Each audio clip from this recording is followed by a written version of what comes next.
Hello, my dear friends. Welcome again to the third day of our Aguinaldo reflections. And for this day, we will be reflecting on the gift of responsibility.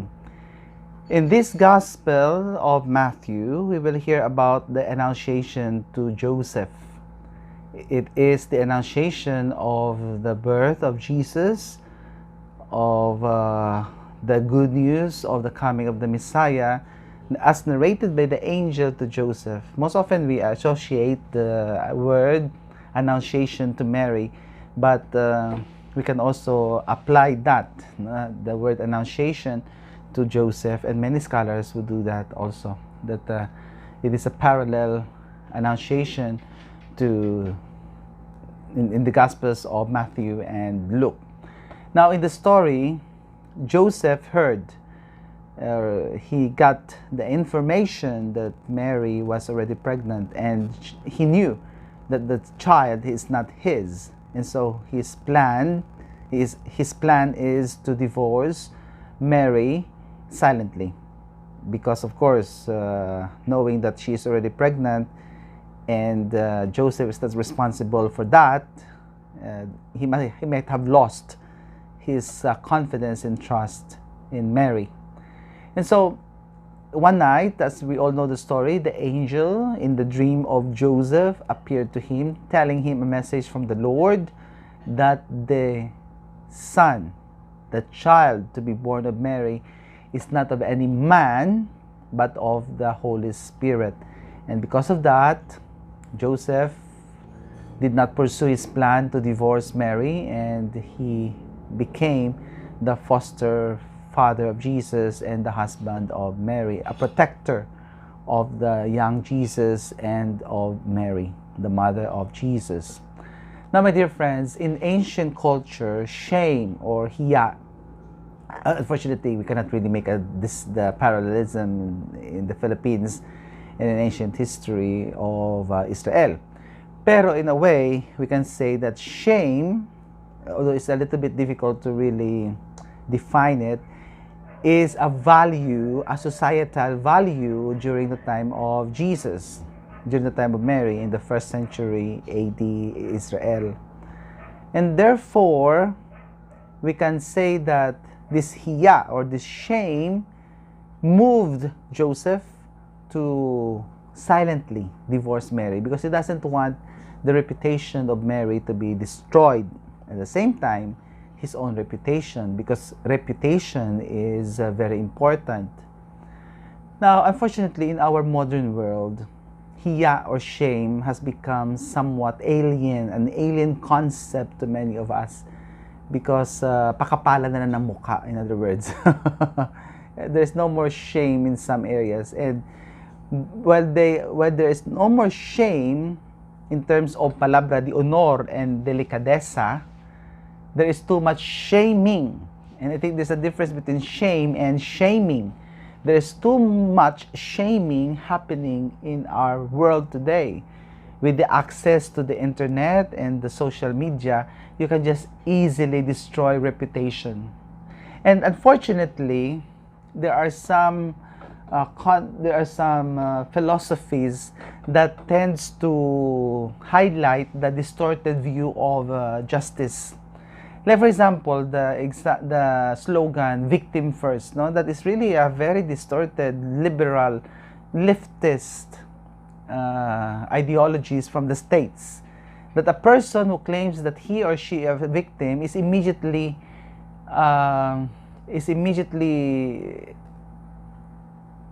when the accusation is immediately accepted, no? So when just anyone who would shout, "I am a victim," that's true already. No questions asked, even if that accuser is making just false or fake news. Once he claims or she claims that she is a victim, then that's the end of the story for the accused, because immediately the accused now will be guilty without trial or due process. Just by mere allegation, you are already guilty. And that is a very distorted view of justice, and that is slowly coming out. In our Filipino society, because of our leaders influenced by the leftist ideologies of the United States, are trying to import those kinds of principles which are totally distorted, absurd in fact. Justice, real justice, is proven if crime happened. And you only establish the crime when there are evidences and there's no doubt at all that that person is the one who committed the crime. In that way, we can say that before the establishment of the veracity of the crime, they are only all alleged. That's why for example, in the reporting, we always say the alleged victim, the alleged perpetrator, the alleged thief, the alleged robber. Alleged. Why alleged? Because the crime has to be established first, that it really happened. And if it ever happened, it has to be established that the person who is accused is the one who did the crime. But today, in a distorted ideological world, no, that is no longer. Once the person will claim that he or she is a victim, then that's it. No more questions asked. Immediately, the accuser is automatically trusted, while the accused has the burden to prove that he is innocent, when before the burden of proof is on the accuser. The accuser has to show that this man, this person that he or she is accusing is guilty. The burden of proof is on the accuser. Nowadays, it is a totally different world. The accused has to prove himself innocent, and so therefore he is guilty until proven innocent. You see, my dear friends, that's how the world has now become.